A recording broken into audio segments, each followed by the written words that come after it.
ونفس وما سواها فألهمها فجورها وتقواها قد أفلح من زكاها وقد خاب من دساها۔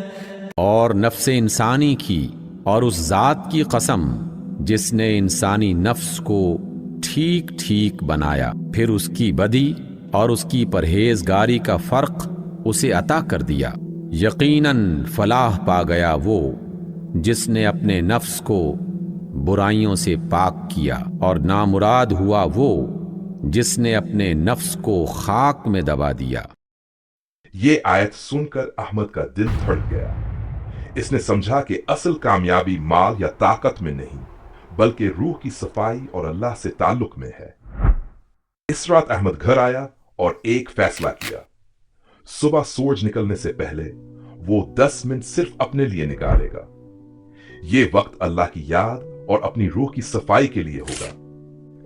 پہلی صبح احمد نے تھوڑا جلدی اٹھنے کی کوشش کی۔ ٹھنڈک بھری ہوا سورج کی پہلی کرن کے ساتھ احمد ایک صاف تالاب کے پاس بیٹھ گیا۔ اس نے اپنی آنکھیں بند کیں اور اپنی زندگی پر غور کرنے لگا۔ وہ سوچتا تھا، میں کیا بن گیا ہوں؟ کیا میری زندگی کا اصل مقصد صرف مال جمع کرنا ہے؟ آہستہ آہستہ وہ 5 منٹ، 10 منٹ اور پھر 10 سے 20 منٹ بن گئے۔ یہ وقت احمد کے لیے سب سے عزیز ہو گیا۔ یہ وہ لمحہ تھا جس میں وہ اپنے دل کی صفائی کرتا، اپنی برائیوں سے توبہ کرتا اور اللہ سے معافی مانگتا۔ نبی نے فرمایا، بے شک بدن میں ایک ٹکڑا گوشت کا ہے، اگر وہ ٹھیک ہو تو پورا بدن ٹھیک ہے، اور اگر وہ خراب ہو تو پورا بدن خراب ہے۔ یقیناً وہ ٹکڑا دل ہے۔ احمد کو پتہ چل گیا تھا کہ اصل کامیابی روح کی صفائی میں ہے۔ وہ ہر دن صبح اللہ کی یاد کرتا، اپنی روح کو صاف کرتا، اور دھیرے دھیرے اس کا وہ خالی پن سکون سے بدلنے لگا۔ احمد نے اپنے مقصد کو پایا، اصل سکون کو محسوس کیا جو دنیا کے کسی مال یا طاقت سے حاصل نہیں ہو سکتا تھا۔ ایک دن احمد مسجد میں دعا کرتے وقت آنسوؤں میں ڈوب گیا۔ اس کے دل کو ایک نئی روشنی مل چکی تھی۔ اس کو اب سمجھ آ گیا تھا کہ اصل کامیابی کیا ہے، اللہ کے قریب ہونا، اپنی روح کی صفائی کرنا اور دوسروں کی مدد کرنا۔ آج احمد کا چہرہ پرسکون تھا۔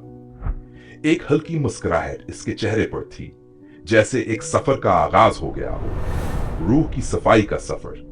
اس نے سمجھا کہ اصل خوشی اللہ کی یاد میں ہے اور اصل کامیابی دل کی صفائی میں ہے۔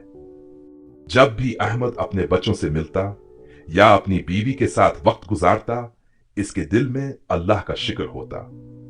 وہ سمجھ گیا تھا کہ اصل سکون، اصل خوشی اور اصل کامیابی صرف اور صرف اللہ سے تعلق میں ہے۔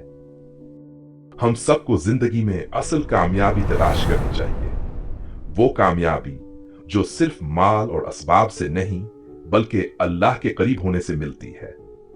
دل کی صفائی، روح کی خوشی اور اصل سکون صرف اللہ کی یاد میں ہے۔